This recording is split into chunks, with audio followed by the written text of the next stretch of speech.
রে পাকিস্তানকে লাস্ট একটা ম্যাচ দান করে দিয়ে বাংলাদেশের লজ্জা থেকে বাঁচিয়ে দিল বাংলাদেশ। যেহেতু বাংলাদেশ 3 ম্যাচের সিরিজের মধ্যে প্রথম 2 ম্যাচ আগেই জিতে গেছিল, তাই লাস্ট ম্যাচে বেশি একটা জোর দেয়নি। তাই কয়েকটা পরিবর্তন এনেছিল এই ম্যাচে। টি-20 ব্যাটিং মাস্টার নাইম শেখ ও টি-20 ক্রিকেটার বিশ্ব সেরা অলরাউন্ডার মেহেদী হাসান মিরাজকে স্কোয়াডে নিয়ে ঢাবিয়ান হৃদয় ও ওপেনার ইমন, লেগ স্পিনার রিশাদ, পেসার মুস্তাফিজকে বসানোর পরই পাবলিক বুঝে গেছে লিটন দাস পাকিস্তানকে এই ম্যাচ দিয়ে দিচ্ছে। তাই তো পাকিস্তানের সাবেক ক্রিকেটার বাসিত আলী বলছেন, বাংলাদেশের খেলোয়াড়দের বডি ল্যাঙ্গুয়েজে সহজ সরল ভাব ছিল, যেন বলছে চলো ভাই একটা ম্যাচ তোমরা জয়ী হও। বাসিত ভাই মন খারাপ করবেন না, এটাই আসলে আমাদের দেশের ক্রিকেটারদের পারিবারিক শিক্ষা। লাস্ট ম্যাচ জিতার পর পাকিস্তানের কোচের আর পিচ নিয়ে কোনো অভিযোগ নাই, কোনো কান্নাকাটি নাই। এখন পিচ কেমনে জানি ভালো হয়ে গেছে। আসলে ম্যাচ জিতলে কোনো ধরনের অভিযোগ থাকে না। তবে টানা 4 ম্যাচ ধরে বাংলাদেশ শ্রীলঙ্কা ও পাকিস্তানের সাথে টি-20 জেতা শুরু করছিল, সেটা দেখে অনেকেই একটা ধ্যানের মধ্যে চলে গেছিল। কিন্তু অবশেষে বাংলাদেশ তার চিরচেনা রূপে ফিরে যাওয়াতে অনেকে স্বস্তি পেয়েছে, কারণ টাইগাররা তাদের চিরচেনা রূপে ফিরে এসেছে লাস্ট টি-20 ম্যাচে। শুধুমাত্র সিরিজ জিতার কারণে বাঙালি তাদের গালাগালি করে নাই, না হলে গালাগালি করে গোষ্ঠী উদ্ধার করে দিত।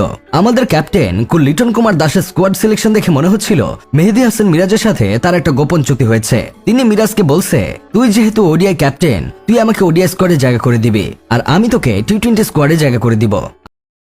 আরেকদিকে আমাদের টি-20 ব্যাটিং মাস্টার নাইম শেখ 7,000 টাকা খরচ করে মাঠ ভাড়া করে প্র্যাকটিস করছে, তাই তাকে জোর করে ধরেই টি-20 খেলাচ্ছে বিসিবি। নাইম শেখের খেলা স্টাইল দেখলে বোঝা যাচ্ছে তিনি টি-20 খেলতে চান না, তারপরও তাকে ঘাড়ে ধরে মাঠে নামিয়ে দেওয়া হচ্ছে। এভাবে কাউকে জোর করে ধরে ক্রিকেট খেলানো ঠিক না ভাই। আমরা এসব অমানবিক কাজের তীব্র নিন্দা জানাই। আমাদের ক্যাপ্টেন টনটন দাসের কথা কি বলবো ভাই, তিনি এক ম্যাচে লিটন দাস থাকে, বাকি 20 ম্যাচ থাকে টনটন দাস। সেই যে একটা ম্যাচে 50 করছে, এই কোটার সাথে ক্যাপ্টেন কোটায় দাদা আজীবন খেলে যাবে বলে মনে হচ্ছে।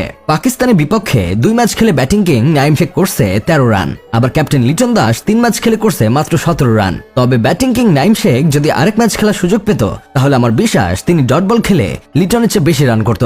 লাস্ট ম্যাচ পাকিস্তান জিতার পর আমাদের দেশে থাকা কিছু পাকিস্তানি বিজেরা একটু খুশি হয়েছে।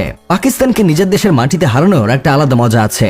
বাংলাদেশে থেকে যারা বাংলাদেশ বনাম পাকিস্তান ম্যাচে পাকিস্তানকে সাপোর্ট করে, তাদের কান্না দেখার মধ্যে আলাদা একটা আনন্দ কাজ করে। লাস্ট ম্যাচে 178 রান করছিল পাকিস্তান। এই রানের টার্গেটে মাঠে নেমে সোনার দেশে সিটি গোল্ডের প্লেয়াররা মাত্র 104 রান করে অল আউট হয়ে গেছিল। এসব দেখে আমার বন্ধু কেরামত আবার বলতেছে, বাংলাদেশের বোলাররা বোলিং খারাপ করছে নাকি পাকিস্তানের ব্যাটাররা ভালো করছে, সেটাই বুঝলাম না। হঠাৎ করে মিরপুরের ধানক্ষেত কিভাবে পাকিস্তানের ব্যাটার কাছে খেলার মাঠ হয়ে গেল? একটা বিষয় খেয়াল করছেন কিনা জানি না, মুস্তাফিজ দলে না থাকলে দলের ওজন কিন্তু অনেকটাই কমে যায়।